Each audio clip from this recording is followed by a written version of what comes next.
C'est à l'occasion du départ des 12 disciples que le Seigneur envoie vers les brebis perdues de la maison d'Israël que le Seigneur fait retentir l'appel à porter la croix.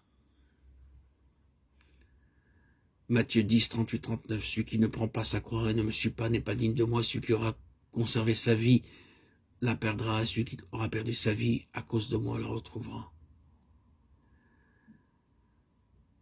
Le Seigneur fait retentir cet appel à porter la croix. Il avertit ses messagers des tribulations qui les attendent.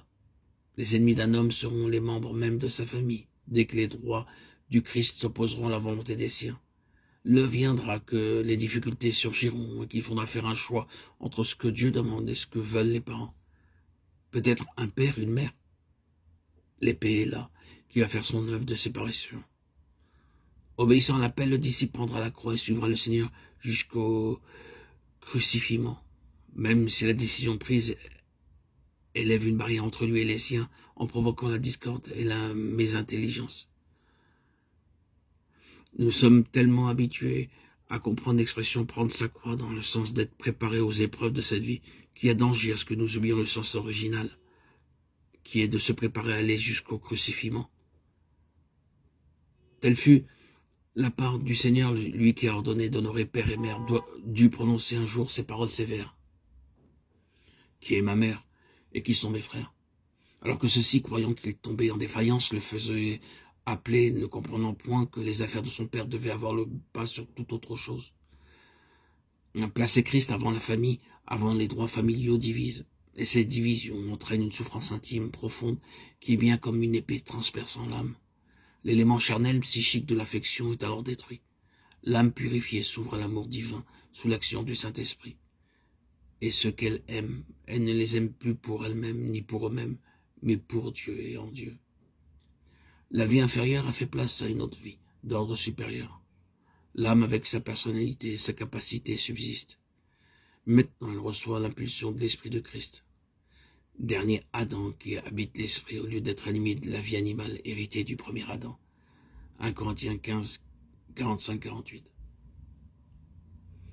Dans l'évangile de Luc, l'action de la croix sur les affections psychiques humaines est mieux définie, elle est décrite avec plus d'énergie. C'est le mot « haïr » qui est employé. Le Seigneur dit « Si quelqu'un veut venir après moi et ne hait pas son père, sa mère, sa femme, ses enfants, ses frères et sœurs, et même sa propre vie, il ne peut être mon disciple. » Luc 14, 26. Il s'agit donc ici de la vie psychique.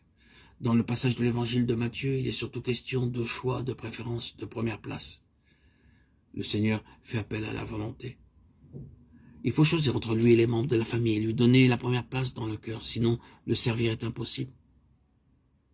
Cette idée est exprimée par les mots plus que moi.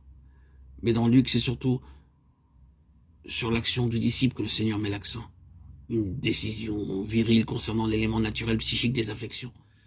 Il faut haïr sa vie pour que les affections soient purifiées, sanctifiées.